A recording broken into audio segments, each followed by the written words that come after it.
an accident.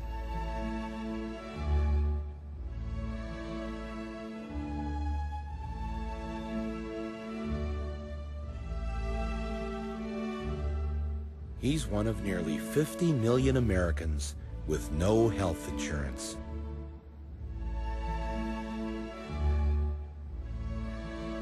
It's about the 250 million of you who have health insurance. Those of you who are living the American dream.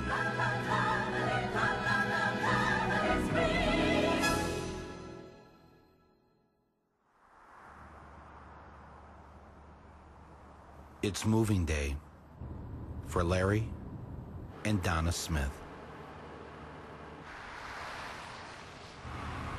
They've packed everything they own in these two cars and are driving to Denver, Colorado. So this is where Heather talked about we might have to put bunk beds. I see what she's talking about. Yeah. It wasn't supposed to end up like this for Larry and Donna. They both had good jobs. She was a newspaper editor, and he was a union machinist.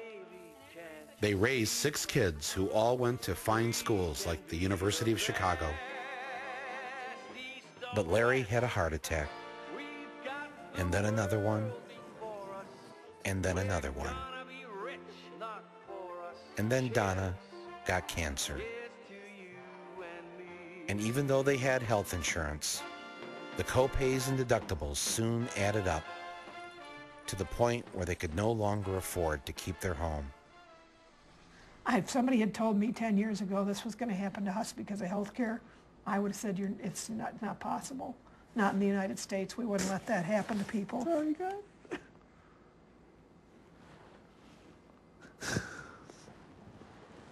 Are we going to quit? Sorry. It's just hard. They were bankrupt, so they moved in with their daughter.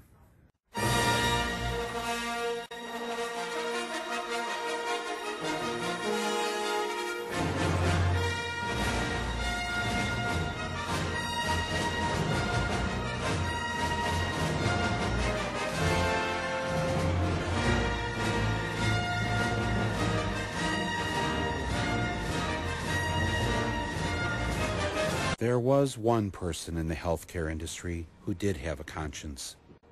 Dr. Linda Pino, a former medical reviewer at Humana. My name is Linda Pino. I am here primarily today to make a public confession.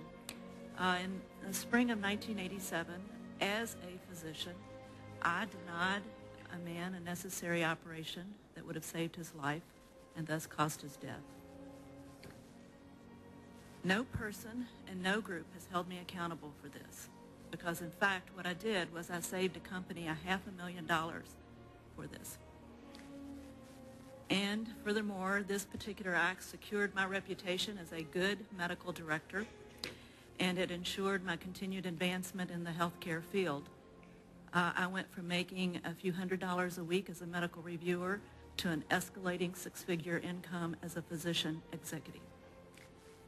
In all my work, I had one primary duty, and that was to use my medical expertise for the financial benefit of the organization for which I worked.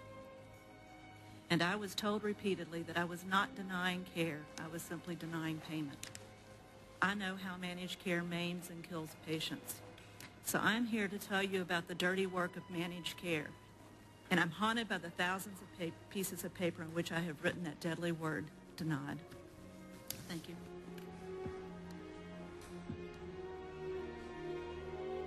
How did we get to the point of doctors at health insurance companies actually being responsible for the deaths of patients? Over 50 patients have been dumped there by hospitals. You know, if we ever did remove the chokehold of medical bills, college loans, daycare, and everything else that makes us afraid to step out of line, well, watch out, because it'll be a new day in America. In the meantime, I'm gonna go get the government to do my laundry. Don't be shy, Just let your feelings roll on by.